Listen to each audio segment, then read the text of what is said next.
Gentlemen, I trust that you're okay. Welcome to the other side, man, where every day is a chance to become better.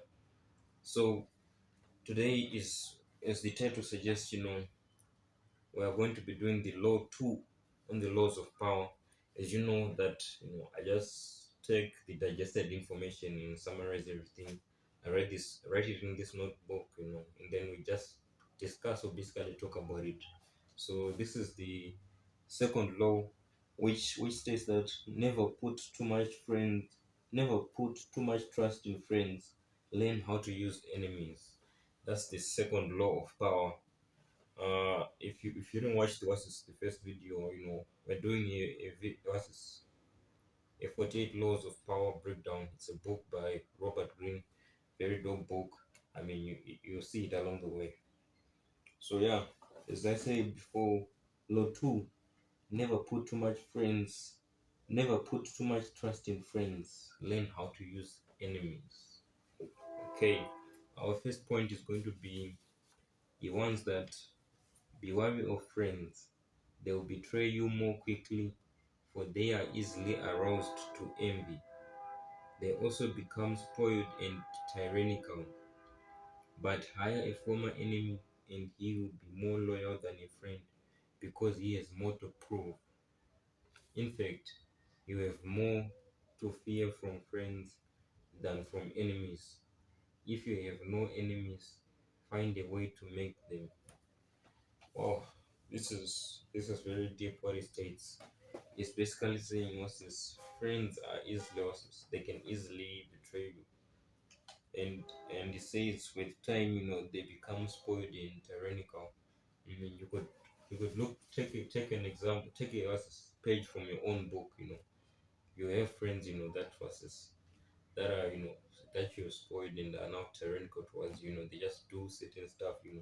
They even fuck you over and stuff, but because they are used and they just say we're friends and they have no boundaries. And Robert Greene makes the point that if it's better to get an enemy, for he has more to prove than a friend. I mean, yeah, it's solid. I would say so because I have some friends who have quickly switched up on me at my darkest moments. They were not there, and I mean we were like day one buddies, and I have ones that have stick around. So I mean, you can just analyze the situation. I mean, it doesn't apply to everyone, but just never put too much trust in friends. And then the second point, it says, pick up a bee from kindness and learn the limitations of kindness. This is a quote. This is a quote from Sufi proverb. It says, pick up a bee from kindness and you learn the limitations of kindness. Yeah, that's a very powerful point. Sometimes trying to help someone or something, might get you killed. It's like trying to help out a lion, that's stuck in a ditch. I mean, once you take it out, I mean, you're going to be lunch. So yeah, that's a very good point. And what's the next point? All working situations require a kind of distance between people. You are trying, you are trying to work, not make friends. Friendliness, real or false, only obscures that fact.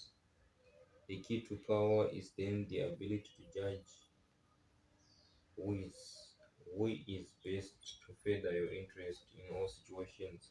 Keep friends for friendship, but work with the skilled and competent.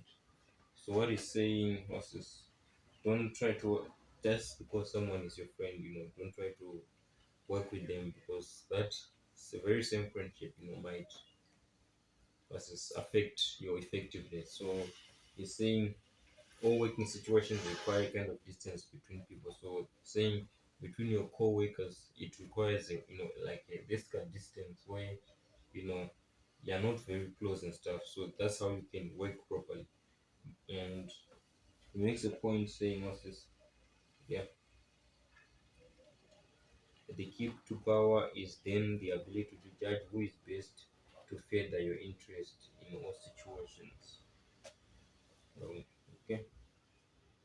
then your enemies, this is another point. Your enemies, on the other hand, are in untapped gold mine that you must learn to exploit. So this law it talks about never putting too much friends in versus learning how to use your enemy. And he's saying versus your enemies are an untapped gold mine that you need to learn to exploit. Let's see how and this is a quote from there's a quote from Abraham Lincoln.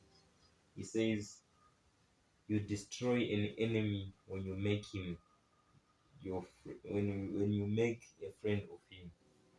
So yeah, I mean, I guess that's another way to look at it. You destroy an enemy by making a friend of him. I mean, you have destroyed your enemy, but just that he's now your friend. You've actually gained. Yeah, I mean, it makes sense. Why is it? Why is it? Okay. Without enemies around us, we grow lazy. An enemy at our heels sharpens our wits, keeping us focused and alert. It is sometimes better to use your enemies as enemies rather than transforming them into your friends and allies. So he makes another point that, I mean, even though you can make your friends your enemies your friends, and I mean, they have more to prove and stuff, it's also better to keep your enemies, keep them as your enemies and not make them friends, because as he says, they sharpen your wits, keep you focused and alert, because it will be like a competition, like you're competing. No one wants to lose to their enemy, so keep your enemies as your enemies. So these things, it's like a two-faced coin. To this paradox, there's this paradox. So it's just basically analyzing that certain situation and then applying the knowledge, because there are certain enemies that you really don't want to turn into friends, because they will just ultimately backstab you. So you just, they just remain your enemy. And then there are some people where you are enemies, but they're just some potential to become friends. So that's for that paradox. So you need to know how to actually apply some of these verses, laws in your life. And then image. Okay, it says image, the jaws of ingratitude, knowing what would happen if you put a finger on the mouth of a lion, you would stay clear of it. With friends, you will have no such caution, and if you hire them, they will eat you alive with ingratitude. So, yeah, as I said earlier about us is working with friends and everything, it's not. You say they'll eat you with the jaws of ingratitude. I don't know how I can explain any further with this.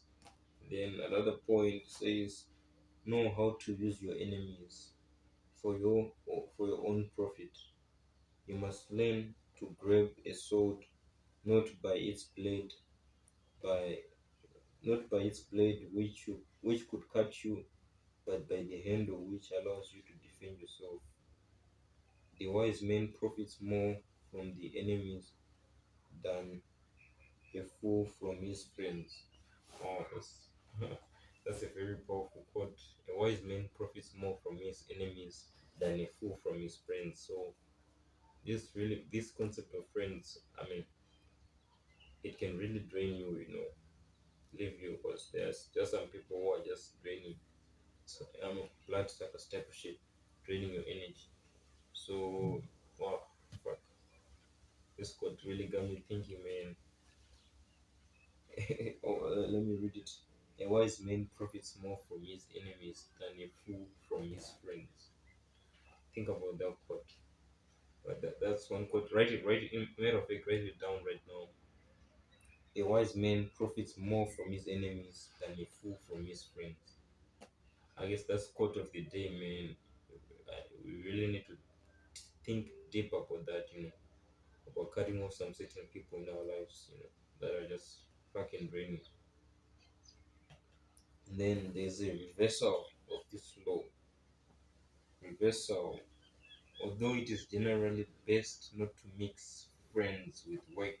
I mean, not to mix work with friends. Wow, fuck, that was uncalled for. Okay, I'm gonna read it again. Although it is generally best not to mix work with friends, there are times when a friend can be used to greater effects than the enemy. A man of power, for an example, often has dirty work that has to be done by friends. Often do this best since often do this best since their affection for him. Okay, friends often do this best since their affection for him makes them willing to take chances. Or okay, that's a very, as I was saying, it's like a two point side, to this paradox, to this, never trust too much friends, and then to this, it's also saying friends are also, you know, great towards sources because they might go to, to extra lengths that, an enemy might not be willing to go. So yeah, I guess that's the reversal of the law. 48 laws of power. I don't want to make this video too long. It's just I'm just explaining laws one by one. So yeah, that's the video of the day. If you like, if you want to keep on, if you want me to keep, making this 48 laws of power series, just like, subscribe the videos. You know, yeah, that's it. Slap out.